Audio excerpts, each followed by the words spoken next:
Welcome everybody to the Catamaran Guru Boat as a Business webinar this evening. We're so happy that you could join us. Again, I'm Eric Macklin. We have Estelle and Stephen Cocroft here, and we're going to give you guys a little run through on charter management programs and how Boat as a Business works.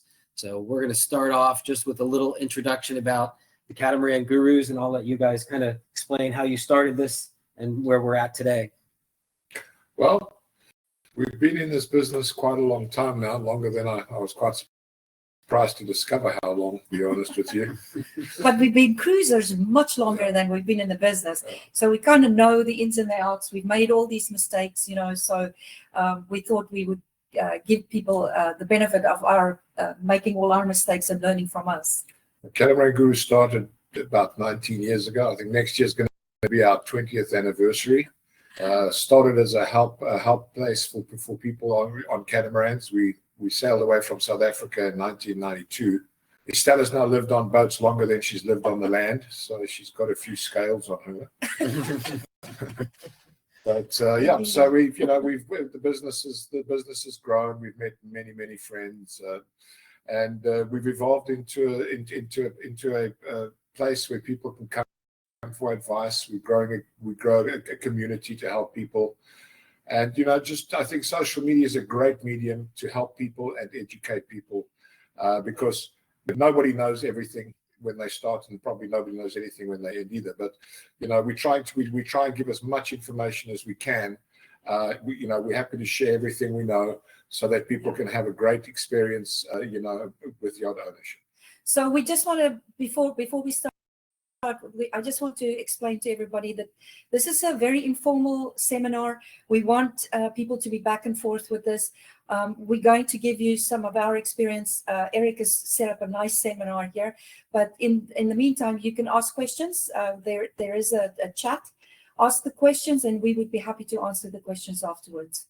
Yeah, so if you go, you should have a little window where you can hit chat or Q&A. You can put your questions in there, and then we'll pick them up there at the end. But Estella's right. What we're going to do is just a general overview explanation of how Boat as a Business works. Obviously, you're interested because you signed up, you got the email, and we're here. What we're going to do is cover why would you want to do it, and there are a number of different reasons why. We'll look at how, at least one way that you can do it, and then we'll talk a little bit about, after a certain period of time or a term, what exit strategy you might have, and then that's when we'll do the questions after that. This is not going to be super highly detailed.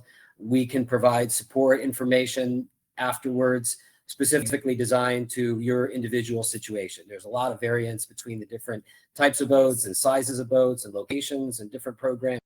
So in the end, it'll come down to what is the best fit for you, and we can design a specific program for that. And then finally, we're not tax advisors, and always at some point in the process advise you to consult with a tax advisor to make sure that everything's happening in accordance with your individual situation. Yeah, just to jump in here, we personally have 3 boats in these various programs, from a sailing school boat to luxury crew charter and bareboat, etc. So we've done a little bit of everything, and we have done this now for 20 years on our own boats. So we have a fair amount of experience in this.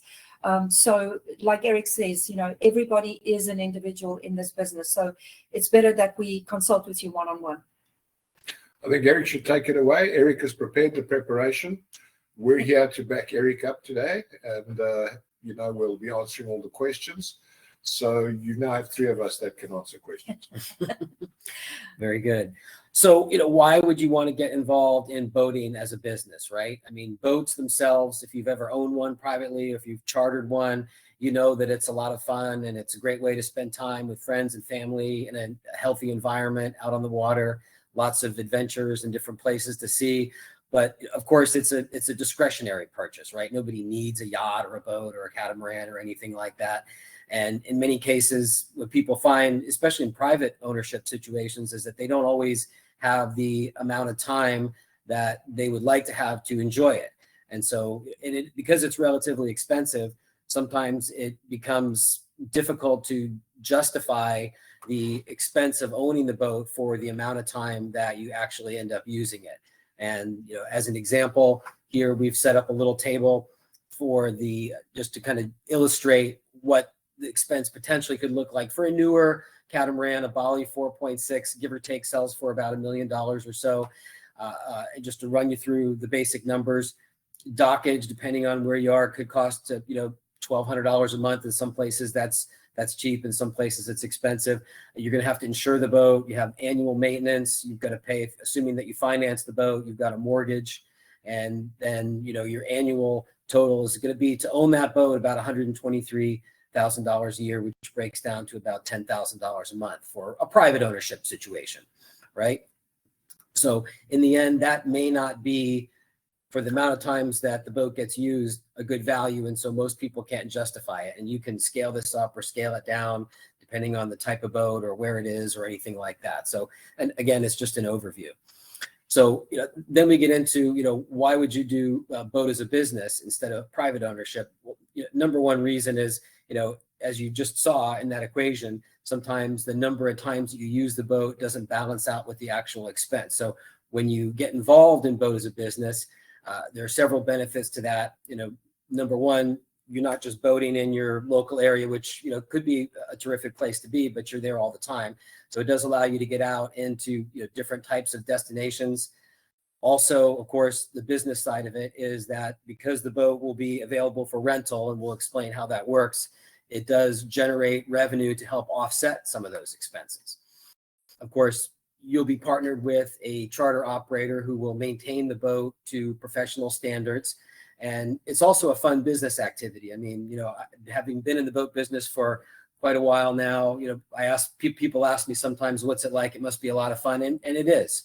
There's great people and good experiences. So to be in it yourself as a business is also a lot of fun. And then finally, you can, in total, you can offset with, and we'll explain how the tax benefits work, but you can take the revenue and the operating expenses as a business, and you can offset any personal income to reduce your actual tax burden. And so we're going to cover that briefly. You guys have anything to add to that kind of reason of why you would do boat as a business?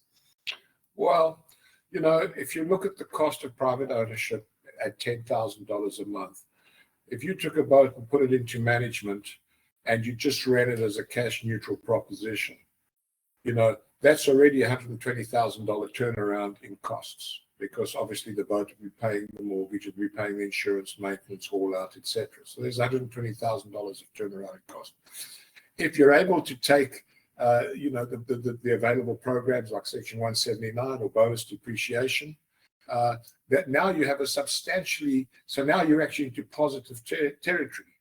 So it really is a viable way to own a boat. And of course, every month or every year that the boat that your income is paying down your mortgage, you're building equity in the boat. It's not a great investment because it's a depreciating asset, but the quality of life certainly, I think, offsets that. Oh, for sure. So how exactly does it work? So we understand the reasons why you might want to do it. So the basics of it are that, you're starting a new business. In most cases, it's going to be an LLC. And just like any other business that you might start, whether it would be, landscaping or construction, you're buying a new piece of equipment, which could just as well be a truck or a backhoe or anything like that. Instead, it happens to be a new boat, a catamaran, and it becomes the main asset in your LLC. And that asset is going to be deployed in charter service to generate essentially rental income that will, number one, offset the holding costs. But then secondarily, the LLC is also going to depreciate that asset according to the rules of Section 179. And the other side of it, of course, is that in the end, a properly run company, and we'll talk about what that is, it will in the end show a business loss, which you can use to legally offset your regular personal income. And that's where the big cost savings are going to come into play. So what does properly run mean? So we're going to get into that next. There are three pillars of what we call qualifying for the tax benefits. You need to have the right equipment or the right boat and in the right place. And then you also need to have the right program and the right operating partners. So we're going to take a look at that next. I promise this is going to be the only chart with numbers for the rest of the presentation. We did talk a little bit about the cost of owning a boat privately, and there's a lot more to this, but I just want to cover briefly what Stephen was mentioning before about the expenses, the revenue offsetting the expenses. And you can see here, this is projected out a little further than the private model that we looked at, but this is a 5-year program, which is pretty typical for most owners. And in the first year, you can see that in the year 1 column, you're going to have typically the most income in the first year when the boat is newer and in higher demand, and it has the lowest maintenance cost. But that's also the year that you're going to depreciate the majority of the cost. And there are different schedules for depreciation that your CPA will help determine what's the best fit for you. But if you get down here to the net cash flow, because we've depreciated so much in that first year, you're still positive in terms of the actual operating income against the expenses. But when you incorporate that depreciation and the boat mortgage in there, you're showing a loss across the board. Year 1 is when you get your most tax benefits under this particular model. In this case, if you're in a 36% tax bracket, for example, you've reduced your income, by $700, almost $800,000, which means you pay almost $270,000 less in taxes, is essentially how it works. And again, there's a lot of variation in how this could potentially be set up. So Stephen, I know you've done this many, many times for a lot of different customers. Is this kind of a typical arrangement? Yeah, that's pretty typical, Eric. There's two components you look at. Of course, there's cash flow, and then of course there's the offsetting of the taxes. If the boat has a terrible cash flow, then it doesn't really work. In this case, the boat has, I think the goal is to have a neutral cash flow, where your income offsets the costs. So that's a wash. And then if you're paying substantial taxes, your depreciation now kicks in. And that depreciation reduces the amount of tax that you pay, which is, you could call it a profit, but you're reducing your taxes, which is in effect reducing your cost of ownership. So that's the critical part. Those are the two things you've got to look at. You can't just look at cash flow or tax savings. You've got to look at them both and make sure that it's a balanced plan. And when you compare it back again to the same chart here about the private ownership, you can see, if you're spending over $100,000 a year for private ownership, here, when you incorporate the tax benefits, it's a much more positive outcome in the end on the cost side. So we talked a little before about making sure that the business is run properly. And in terms of complying with the regulations to legally deduct that business loss, we have what we call the 3 pillars. Number 1 is the ability and the intent to make a profit. You have to be in business in a situation that does have the potential to make a profit for sure. And we'll talk about ways that you can do that to set it up. Active participation is absolutely critically important. You need to be involved in pretty much every aspect of the business, and you need to be able to make sure that you document the hours and the time doing that. So Stephen has already done a number of different videos explaining the different ways that you can document those hours. But just, as a quick example, what would be some ways that you could accumulate hours towards active participation in your business? Well, the rule is you've got to show active and ongoing participation. Mm-hmm. For example, if you have a boat in the BVI, you are entitled to 1 asset inspection per year. So you would go down to your boat and you would go and inspect your boat. So let's just say you flew down and you spent 5 days down there. You don't work for 24 hours, so you can't take 24 hours a day as your log those hours. You log 8-hour days, let's say. Take your travel time and add that all up. And there's, there you're racking up, quite a lot of hours of active participation during your inspection. Another way to do it is, of course, because you're in business, and we have what's called a sales associate agreement, where you're actually chartering your boat. You're able to charter the boat and generate income or commissions from chartering your own boat. You would have to go as a travel agent. You would have to do familiarization trips so that you have the knowledge of the cruising ground to sell those charters. And so what would happen is that you would go down and you would do a familiarization trip. And then just the 3 big ones. And then, of course, trade shows are a big one. You should attend trade shows. If you're in business, attend the trade show. So, if you go to the Annapolis Boat Show and you spend 5 days at the Annapolis Boat Show or 4 days at the Annapolis Boat Show, 8 hours a day, that's 40 hours right there, plus travel time, plus, of course, all your costs you can write off. So you're showing ongoing and active participation in your business. So those are just three of the big ones. There's a lot of others. The owners get very, very creative and figure stuff out. But, I'm just giving you the 30,000.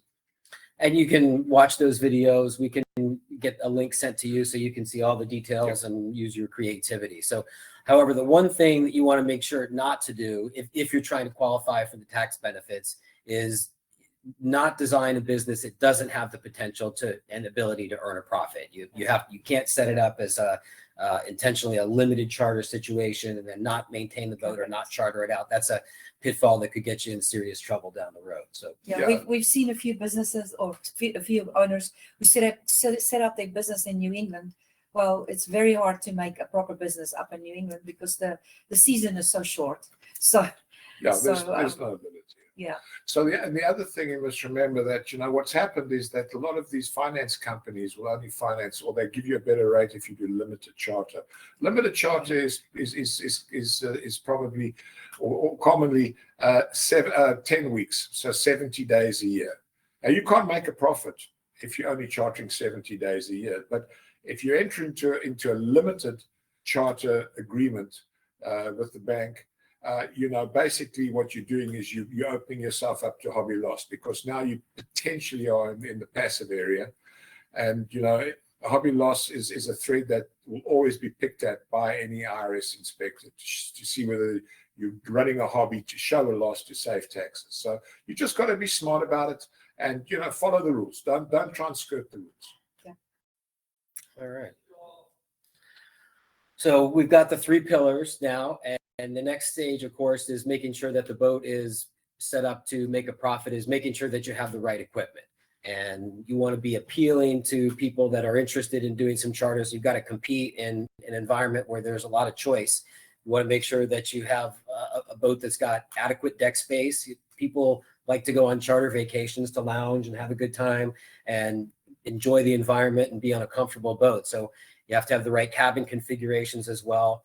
An owner's version, with a single stateroom on one side is not going to generate as much charter revenue as a boat with 2 cabins on that side, or 3 or 4. So the more cabins you have, typically the less the cost would be for the groups that are doing the charters. It's very common, and if you've ever been on a charter, you pull together 2 or 3 or 4 families to come together, and the cost goes down for each one the more people you can bring on the boat. So you need to have the boat set up for that. And then, of course, the comfort amenities as well. You want to make sure that you've got a nice galley and all the appliances and the sails and everything to go with the boat as well. Air conditioning, water maker. There's just one thing I'd like to point out there. Of course, there's, it's sort of you're damned if you do and you're damned if you don't, because, most of the boats in the charter industry are 4-cabin boats, simply because if people charter as a group, they all want the same cabin. A lot of people are buying the boats, they want to run it in management, and then that's going to be the boat they're going to cruise off with, so they want an owner's version. So there is, when you buy a boat, what you're doing is you're taking the money, you're putting it in the boat, you run it through the program, through the cycle, and at the end, you want to sell it to recover the money. So you're not spending all the money, you're parking the money, and now you want to get as much of that money back at the sale, at the end of the year when you close the circle. And so in that case, 3-cabin boats generally are worth more than 4-cabin boats, and there's a lot more 4-cabin boats in the charter industry than 3-cabin boats. So while you might lose some revenue during the charter cycle, at the end, you have the benefit of a more valuable boat. So you've got to, again, pick your poison. It's all right, I'm not going to do that many, but I'm going to have a valuable boat, or that's the boat I want to go cruising. But you must always endeavor to have a good business plan and run it, and have the ability and intent to make a profit. Well, and where the boat is just as important as the boat itself. There's, as Estelle said before, a charter operation in New England is just not going to generate the amount of revenue as you would in the BVIs or the Bahamas, which is where the primary demand is. Yeah. And of course, the right type of program. The 2 main categories are bareboat and crude. Bareboat, you see very common, from 38 up to about 46 feet or even bigger than that. And most charter operators will allow people to take it on their own, or if they don't feel confident, they can assign a skipper to help navigate the boat in the different areas. Second category, of course, is crude, which is we're seeing more and more demand for crude platforms now, which offer several benefits both to the charter guests and also to the owner as well. And Stephen, maybe you could cover a little bit about the benefit, the trend, the reason we're trending towards more crude boats now than we have in the past. Crude boats really exploded during COVID because, you know, not many people wanted to be on a cruise ship with 5,000 of their closest friends. So what happened is that social pods were chartering catamarans, and family groups or friend groups and they were doing charters. And so crude charters definitely took off. And what also happened, of course, is the quality started being driven up by competition. The owners of these boats have a much better ownership experience in terms of condition because they were all professionally crewed. And so, you know, the boats are properly maintained throughout their life. So they also retain their value far better than the bare boats. You know, bare boats, I think, are a little bit sort of overtraded right now. That's probably going to change when the economy comes back. But, you know, I think that, honestly, boats are just getting bigger and bigger. And the demographic is changing from, you know, wanting to sail your own boat to wanting to have an experience. And I think that demographic is going to continue to change. And I think it favors crude boats. You know, bareboat is a far bigger industry than crude boats, but I think the demographic change does favor crude boats. We, just from personal experience, I mean, Stephen and I are sailors through and through. We've been doing this for 30 years plus. So we love being in control of our own boat. However, we did have Zuri in a crude charter program last year. And there's nothing better. Nothing to worry about. It was fantastic. Yeah, our crew, you know, they come and they make fabulous food for us, and they bring you a cocktail, and they sail you everywhere, take you the most exotic places, and it's wonderful. It's a great experience. I almost spilled my pina colada when they left the dock. We were sitting. No, it's really a great experience. You know, the crude thing, and if you look at the value, I think crude for the chartering public, crude is becoming more and more a really good value for a vacation. And it's a more personalized experience, right? I mean, you get waited on. Right. So, well, whichever direction you go, the most important thing is that you do maintain that active participation in running the business, being on board, as well as the marketing and the industry research and the accounting and all the things that go with running any other business. So that's the key, is maintain that active participation. One thing to keep in mind, because we're not the only ones who, you know, promote boat as a business or charter ownership, is that there are some programs that don't offer the kind of tax benefits. And one of them, which is, you know, a fine program for the right person, is a guaranteed income program. There's no risk in that. And it doesn't have it's more of a passive situation. So you can't qualify to get those tax benefits, and as if you had an active participation business, right? Yeah, the tax benefits pertain to an active business. You know, guaranteed income is a passive business or a passive activity. There are people who potentially have large, for example, property rental portfolios. Property rental is a passive activity, and so a lot of people offset passive income with passive losses to get the same benefit. But you know, the vast majority are operating the boats as an active business because it's definitely the most attractive tax breaks you can get. Sure. So maintaining that active participation, part of that is going to be choosing the right partner to operate with. And you have two main choices. Really, you can go with one of the big mass market companies, or you can partner up with a boutique operation. And our feeling is that you always get a more personal relationship with a smaller boutique operation. You normally will know the owner, he'll know you. You can pick up the phone and make a call. They also maintain their boats a little bit better, and they usually have a little more flexibility when it comes to different, you know, types of arrangements.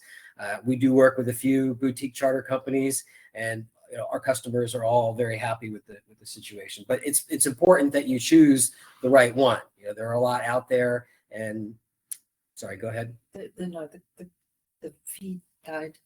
Oh, sorry, guys. Sorry, a little technical glitch here. Hang on just a second. Let me make a quick adjustment and see if that. We seem to have lost our video feed, which I apologize for, but we're going to keep on rolling on. Seemed to fix it last time. Not this time. Okay. Can you still hear? Hope you guys can still hear us. No, it's not changing. Not changing. Oh, they are It's hearing just a us. little bit late. Okay. Okay, great. You can't hear us. I'm glad. That's good to know. We got all the Thank you thumbs up. for just telling us that you that you can hear us. Awesome. Defeated by technology again. Well, and then the last thing to keep in mind, at the beginning is that you want to have in mind what your exit strategy is going to be at the end. There's certainly, if you're going to depreciate that piece of equipment on the front end to get the tax benefits, then you need to have some idea of how that's going to work out on the back end, because there is a recapture. And I know a lot of people are confused about how that could work, but Stephen, why don't you tell us a little bit more about how most of your applications work out with the recapture, or what the plan is? Okay, yeah. Well, the recapture, what happens is when you buy the boat and you take the tax breaks, you're basically taking the value of the boat and you're depreciating it. So you've taken all your tax breaks when you buy the boat. When you sell the boat, it's obviously not going to sell for as much as it was when it is new. But whatever the value of the boat is, if you bought a boat for $1 million, and I guess essentially you're probably net, worst case, 55%, so 550,000. You're going to face recapture on the sale of the boat, on that revenue, because that is revenue that you've got that you've already taken tax breaks on the front end. And the recapture is not based on capital gain. It's based on ordinary income. So if you're a 30% income, 30% tax rate, that's what you're going to be paying. So that's that can be punitive. So you need to have a strategy, either to buy another boat and shelter the recapture with the next boat and kick the can down the road. I mean, in the end, it's going to get you. The other strategy is, if you take the tax breaks when you're an executive in a company at 36%, and when you sell the boat, your ordinary income has dropped down to 12% rate. It's a much lower recapture because it's based on your ordinary income tax rate is what you're going to pay. But of course, if you sell a boat for 500,000, they're going to bump you into a very high tax bracket. So it is punitive. Obviously after 10 years, now the boat's fully depreciated. So now what you're doing is you sell it, and it's based on a capital gain rate at a vastly reduced rate. So those are some of the strategies. Generally, what we've done, and but at some stage you hit the wall, is you keep buying a slightly more expensive boat every 5 years. And I think the strategy, keep buying them and then keep the last one for 10 years and sell it at a cap gain, and then you're a winner. So that's pretty much, you just got to know about recapture, and you've got to talk to your CPA. A lot of people just go into these things, they're not told about it, and they decide, okay, I need to sell this boat, and now suddenly they're faced with a recapture bear, and it can really bite you. So important to consider that on the front end, and then there are different options at the end, and you can always adjust course if you need to. Yeah. So again, this has been really kind of a general overview for people who aren't familiar with the concept in general, but we've worked with probably hundreds of people over the years, right? Not me personally, but you guys over your 19 years. And we have plenty of people who would be happy to relate their experience and how their situation worked out, and we'll be happy to connect you with them. And here are just a few examples of people who bought lagoon catamarans from us, or mollies, a number of different brands of boats in different charter environments, and it's worked out very well. So that is all we had for the presentation, and we hope that you guys are going to have some questions, because that was really just kind of a broad brush overview.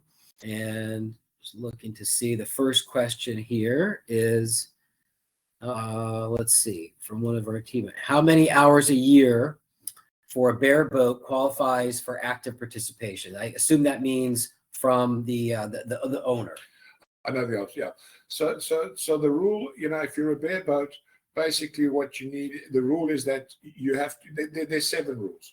The rule that works for the bareboat guys is you need to do 100 hours and more than any other one person. It's very easy for you to do it more than any other one person, because the cleaner's not going to do it, the booking agent's not going to do it, the accountant's not going to do it. So that's that's a very easy goal to attain. I do, however, really require that our owners do at least 150 hours. Because admin, for example, is not considered an active activity. It's something you have to do in every business. And you don't want to fall below the threshold of 100 hours. So if you've got 150 hours, you're pretty much in good shape. But they must be 150 real hours in terms of asset inspections, etc. So that's the rule: 100 hours and more than any other one person. But shoot for 150. Here's a question, Eric. Should I own the yacht personally or through a corporation? Well, the most common structure is an LLC. If you do it as a subchapter S or one of the other entities, I don't believe that it can be considered against your personal regular income. In most cases, I think it's an LLC that people set it up. Well, the rule with LLC is that you can offer the losses generated in the LLC, because the LLC is a pass-through. That's all it is. So the losses generated in the LLC will get passed through to income from other business, trade, or salary. So that's the best structure that, as far as we're aware. Let's see, another question here about Section 179 being phased out, and what percentage is deductible this year? I believe it is being phased out. Yeah, it's not Section 179 that's being phased out. Bonus depreciation is being phased out. Bonus depreciation was at 100% 2 years ago. Last year it dropped to 80%. This year it dropped to 60%, and it's scheduled to drop to 40% next year. Behind the scenes, I understand that the Congress has already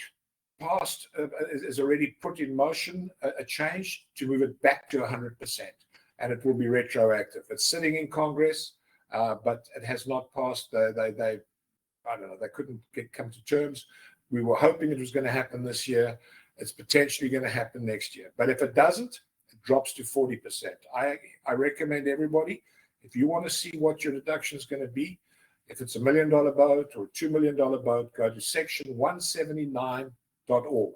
It's a website, section 179. So section numbers 179.org. You go there, you click on the calculator, you put the value of the boat in, and it will calculate currently with the current rules what your tax advantages are going to be. I like to do that because it's a good third-party information. It's not coming from us. And, I encourage you to go there. The other thing to keep in mind is the bonus depreciation only kicks in after the 179, right? At the moment, you can still deduct 100% 179 depreciation up to $1,220,000. Right. But remember that the Section 179 has a depreciation schedule, which is the MACRS. So, there's different ways to use it. And again, I encourage the CPA to have a look at what the benefits are for the individual, whether to front load it or take a partial 179. There's lots of ways to treat it. We're always happy to advise. If you have a CPA that wants to discuss it, I'm always willing to get on the line and assist. Here's a question from somebody. What amount of money do I have to put down to get into this program? And do I have to be committed for 5 years? So assuming that the boat's going to be financed with a marine lender, a mortgage, typically anywhere between 20 and 30% as a down payment for the boat itself going into the program. And then there will be some other expenses beyond that in terms of equipping the boat and getting it ready for charter service. So yeah, I can speak to that.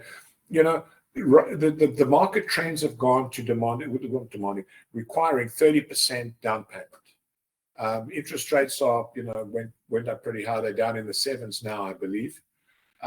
So you need your 30% down, plus you need to have at least 2 to 3 months of mortgage payments, because remember, the boat's got to come from Europe, so there's going to be a couple of months where it's generating no income. So you need 3 months of mortgage payments, your insurance in your battle chest, so that you use that, and once the boat starts generating income, then that kicks in and takes over.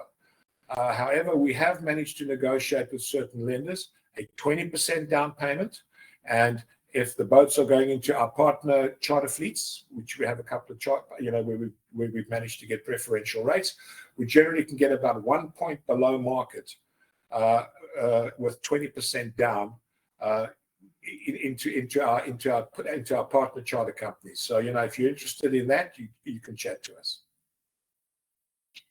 Is there a recapture on the tax advantages when I sell the boat? I think we covered that pretty well. No, the recapture is purely based on the revenue generated from the sale. There we go. Oh, let's see. And we've got another question here about exit strategy. If we put a new boat into a program for 5 years and then able to spend more personal time on the boat, we then use it for personal time rather than having to sell it. So can you sail away with the boat at the end of the term, I think is the question. Absolutely. That's the strategy right there. You know, look, you must remember that a taxable event only occurs when you sell a boat. So if the boat's not sold and you repurpose it, you say, well, I'm not going to do bareboat charter anymore. I'm now going to do crew charter, and I'm going to offer the boat for people to join us. Maybe you're not that good a businessman, but as good as the charter company was, but the boat's not sold, no taxable event occurs. You know, I mean, technically you should probably wind your LLC up if you wind the business up, but why wind your business up? You know, you always have the potential to it's an asset that you can charter. So yes, you can go sail away and, you know, get some people to pay you some money to come and visit you. I actually we just got a testimonial from one of our owners, and he's happy to share his details with you guys if you want to talk to him. He did exactly, he followed the program exactly. And him and his wife have been sailing now for the last 2 years. They actually sailed away with their boat. They do the occasional charter still because they are continuing their business to qualify. And but you know, this is a human business after all. You know, this is why we're doing this, is because we want to use our boats, enjoy our boats. It's a fun activity, and Chris did it exactly right. Will we have a booth at the Fort Lauderdale International Boat Show? We will not, but we're not that far from Fort Lauderdale, so you can come visit here. For sure. We're right next to Fort Lauderdale. We're in Hollywood, and what we're going to do, if you know, all things being equal, we're going to bring our 5.8, body 5.8, and our body 4.6. We have a body 4.2. Hopefully we won't have a katana. And we will have like a little mini boat show here. So people that are at Fort Lauderdale will be able to come, and we'll have these boats ready for display, and happy to, you know, our officers are here. We're happy to sit down and have a conversation with you on strategies. Right at Loggerhead Marina in Hollywood. Without all the crowds and the people spilling stuff on you and fighting everything like that, for sure. But Fort Lauderdale is a powerboat show. We've been in it a few times with sailboats, but it's really, you know, it's Annapolis Boat Show and Miami are the two, you know, relevant sailboat shows. If you buy a boat, if you buy on December 30th, so for this year, do you need the 100 hours by December 31st? No. The rule is that the equipment has to be available for service in the year that it was purchased. So if you buy a boat on December 31st and you take delivery, technically it's available for service. I mean, that's really, you know, cutting it fine. But, you know, if you buy a boat and let's just say you buy a boat in France and it's coming across the Atlantic charters are pretty popular. I mean, we did the Ark, and I was shocked to see how many boats actually were chartering cabins, etc., to cross the Atlantic. So technically speaking, the boat has available for service in the year that it was in the year that the purchase was made, because what you're doing is you take possession of the boat, you close on the boat, it's complete, it's ready, and then what happens is you're able to charter. If you don't charter it, it's not really an issue. It has to, the rule doesn't say it has to charter. It says it has to be available for charter. That's the rule. But generally, if you buy a boat for December delivery, you will find that the charter company has already taken a lot of deposits, and essentially you're already in business. You have a full book of business waiting for when the boat arrives. Oh, there's so many questions, guys. We're trying to get through them all. Let's see. Here's one about Puerto Rico Act's 60 tax incentives and how Section 179 works with it. I'm not familiar with that. We're not familiar with Puerto Rico. You know, they do have some good exemptions. I have spoken to people about it.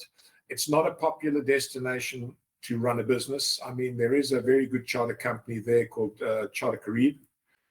Is it Charter Carib? Carib Yachts, our friends, Jim, Jim, yeah, Jim Vega. Jim Vega. Very I think they're with successful us charter today. business there. But Yeah. but you Hi know, guys. but it's not, it's not a very visited destination like the BVIs, etc.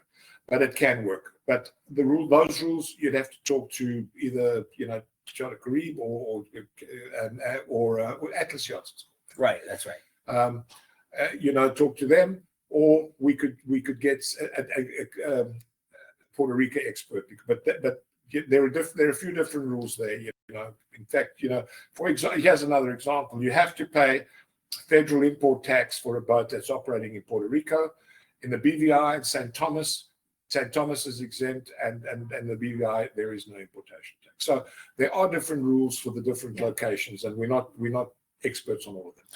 And that's part of the personalization that we help each buyer with, determine what's the best environment for how they want to use the boat, where they want to be, with full understanding of how the business is impacted by that particular location, right? I have a question here from an owner. He was an owner a long time ago. He's shopping for a new boat now. Some boat brokers, he says, go as far as proposing a 20-year mortgage. No. It seems really exaggerated to me. Thoughts, please. Terrible idea. I mean, if you do a 20-year mortgage, I can tell you that I've had this experience where we've had people that were in the big multinational companies. They were sold a 20-year mortgage because it looked so great, in terms of the numbers, because the monthly payments were lower.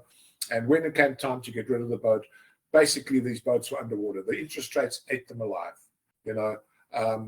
and they were paying in 20, 30, I mean, in those days, 30,000, 40,000 was big money 5 years ago. And they had to pay in to get out of their boats because the mortgage interest ate them alive. My recommendation is as short as you can. 12 is where I try and get people to go. 15, if you have to, make sure that you can have early settlement. There's no early settlement penalties. And the revenue of the boats can cover that? Yes.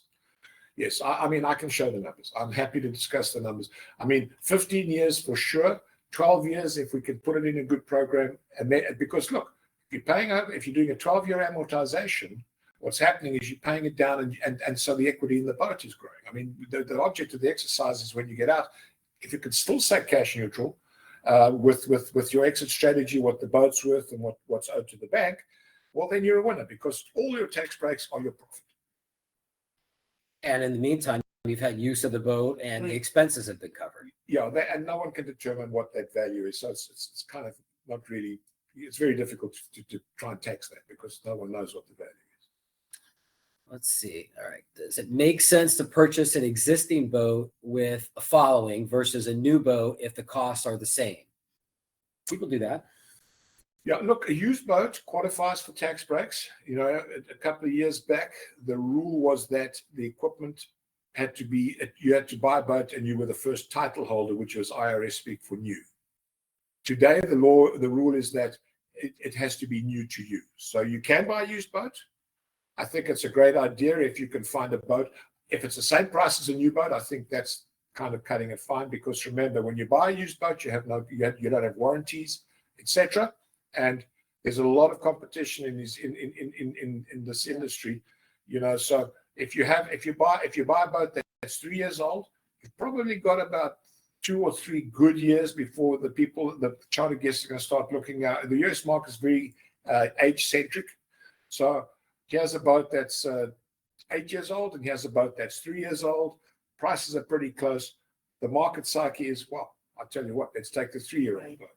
So, there are pros and cons, but the most important is if you're getting into business, you want to have a safety net in terms of having some sort of warranty. If you buy a used boat and you blow an engine first year, all your profit's gone because you have no warranty. So, you've got to weigh it up. But if the boat's got 30 charters or 20 charters, that you won't have, but 20 charters, well, you bought a boat with a good revenue stream. So, maybe that offsets, but that's for the individual to decide.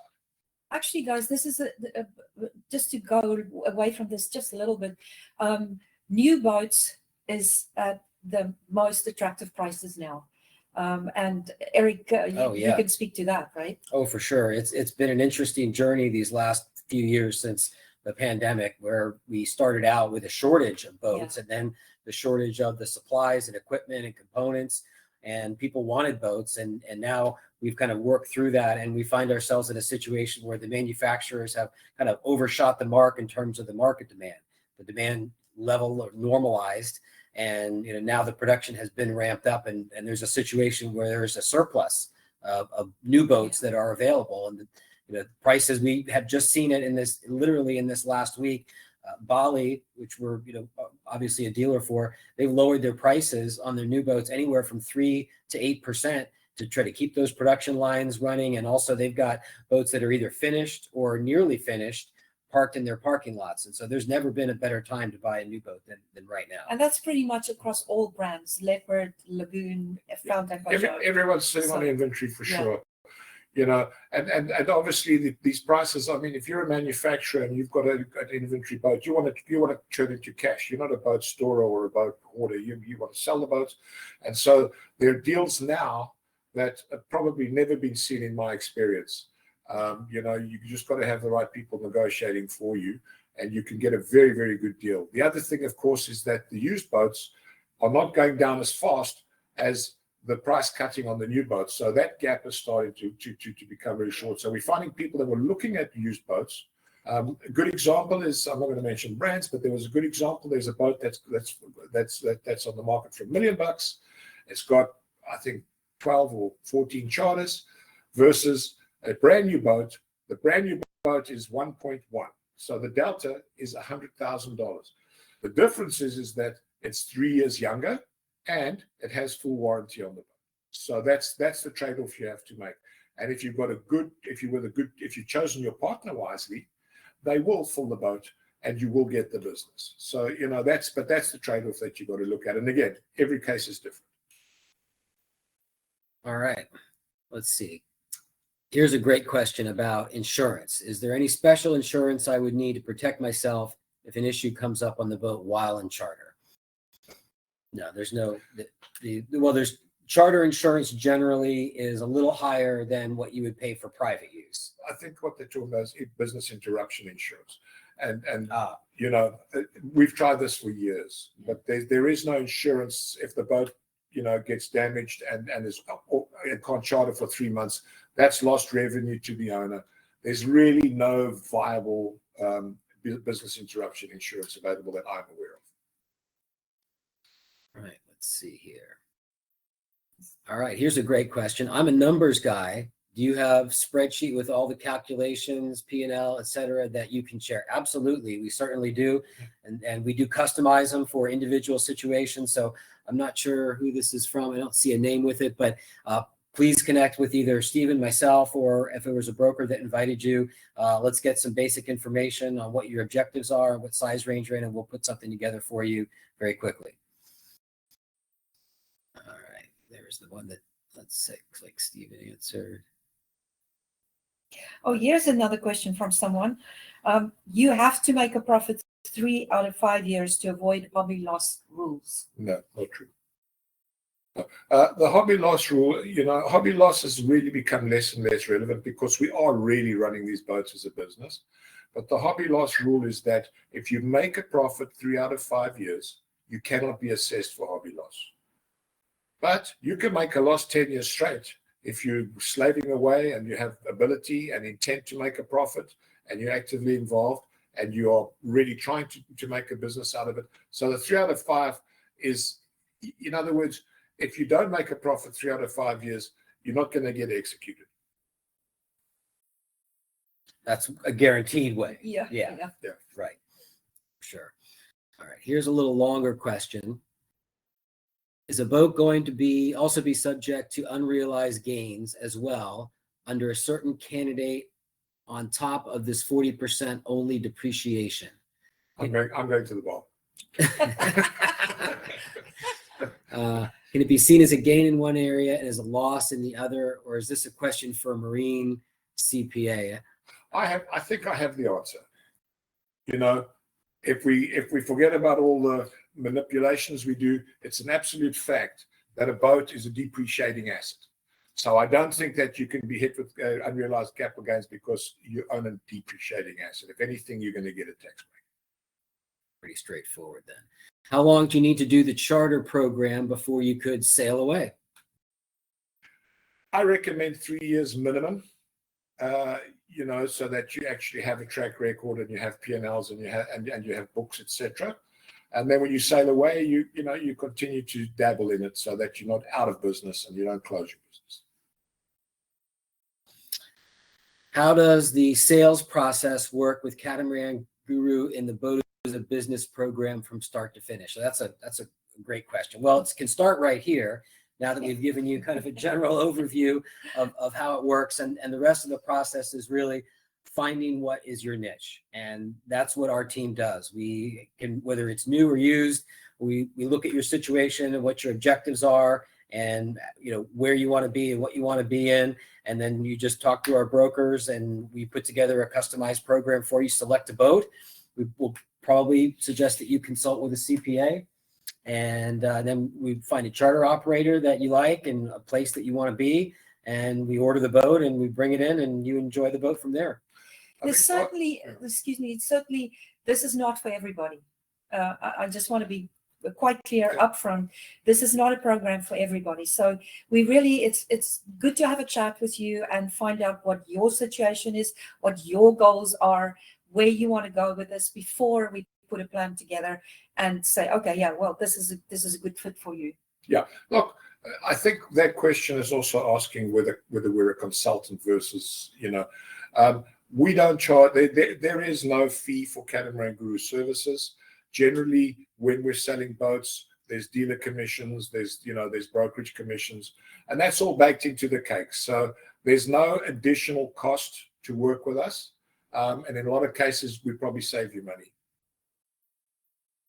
Especially right now for buying a new boat, right? That's right now it's an opportunity. Look, when the market stabilizes, the prices are going to go back up, and this opportunity will go away. But it could be around for maybe a year, maybe 6 months. It depends on how fast the inventory gets sold. It's a limited supply right now, for sure, because they've adjusted their production outputs and they've stopped production, slowed it right down. Yeah. And this might be the last question here because we're getting toward the end of the session. What are some of the more popular destinations?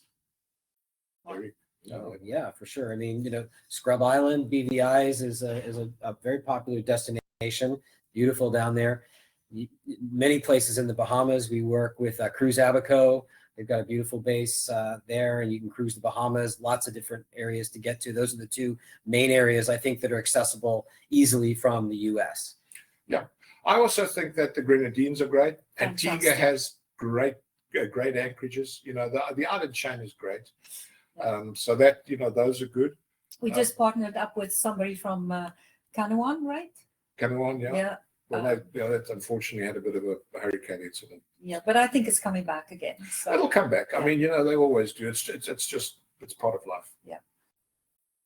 All right, one more question here. If we have a boat in the program, you mentioned 2 visits per year there, for one for charter, checking the boat condition, and one for understanding the location. If you wanted to do more visits, what does that look like? Okay. Good question. That's a pretty good question. And, the general rule of thumb, and again, it's by the individual, but 10% of the time for owner use is pretty much acceptable. So, if you're doing 20 weeks a year, 2 weeks of owner use won't be questioned. If you do 3, probably be okay. If you do 4, don't pay for the diesel with your credit card. But if you think about, you have your asset inspection week, your familiarization trip. What I would do is I would say to my buddy, "Hell, man, I got a boat, and I just really think that you should do this as well. Let's go down, and I'm going to put on my yacht salesman's hat, which we have a document where you are a yacht salesman at large, a charter salesman at large. So 3rd week, well, come on down. I'm going to show you my boat." And so now you can say, well, I mean, I was a demonstration sales. So that's 3 weeks plus 2 weeks. So you're up to 5 weeks. Sneak another week in 6 weeks. Not many people have 6 weeks to go sailing a year. Our experience is 3 is a lot. Yeah. That's really pushing it sometimes. Yeah. And of course, when you have, when you are when you do sell a boat and refer it to somebody like us who sells the boat, there's a referral commission, and so now you have different streams of income, right? Now, our sales associate agreement actually has a pre-agreed commission structure for all the activities. Right. So you become a sales associate at large, and so what that does is that your LLC will earn revenue for your efforts at a trade show, etc. Or selling a charter on your boat, you earn a commission through for that. So all of that counts towards activity in your business. All right. Well, I think that's all the questions, and the timing is good because we're just about to close out an hour. So I think that's it. Do we have our I don't see our email and anything up there. Well, that will come in the, yes. so you will, everyone who's on right now will receive, as soon as the recording downloads, a recording of this with links to our website, and also some of the videos I think that we mentioned before, and you'll be able to recap it. You'll get it automatically through the email address that you registered for the webinar with, so it'll come to you straight away. A quick insert here. We're all going to be at the Annapolis Boat Show, obviously. That's the biggest show of the year for us.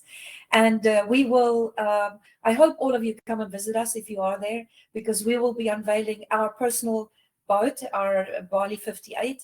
And we'll have some cocktails on Saturday evening.